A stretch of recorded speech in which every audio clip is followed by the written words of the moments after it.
Я просто хотела задать вопрос по поводу патриотических линеек, которые проводятся в школах. Вот в вашем же учебном заведении, где вы работаете, были ли заявления родителей, что они не хотят, чтобы дети участвовали в тех патриотических линейках, которые были внедрены в апреле этого года, и каждая школа обязана проводить такие линейки в своих учебных заведениях?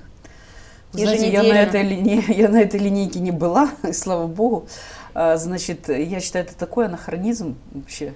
Я выросла на комсомольских линейках, пионерских. У нас устраивали по каким-то там День пионерии, День комсомола, но чтобы каждую неделю проводить. Неужели этими линейками можно воспитать какой-то патриотизм? Это какая-то очередная обязаловка, вот что-то. Во-первых, она отнимает время учебного процесса. Конечно. Патриотизм так не воспитывается.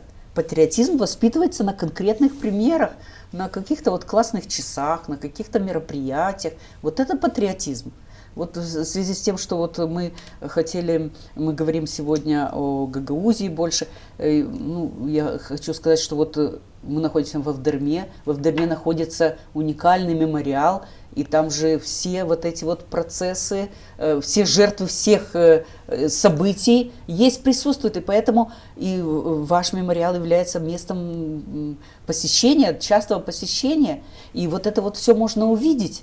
Вот на этом воспитывается патриотизм, когда мы почитаем всех жертв, всех военных конфликтов, всех жертв тех или иных вот эпидемий,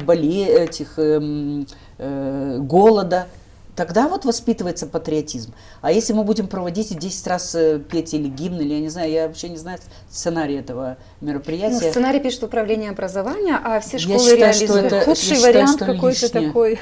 Но, Светлана Николаевна, вы, наверное, еще не знаете о том, что вот в этот проект нового закона об образовании эти линейки тоже вписаны отдельной статьей, и в этой статье сказано о том, что учебные заведения обязуют включить в программу сохранения исторической правды, воспитание гордости за достижения предков и осознание значимости исторического наследия.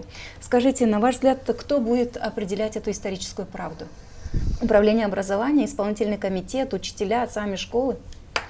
Я честно говоря, не знакома с этим проектом закона. Я знаю, что есть закон об образовании в Республике Молдова. Он есть кодекс, и он и работает на территории всей страны. И он должен быть, наше местное региональное законодательство должно быть гармонизировано с республиканским законодательством.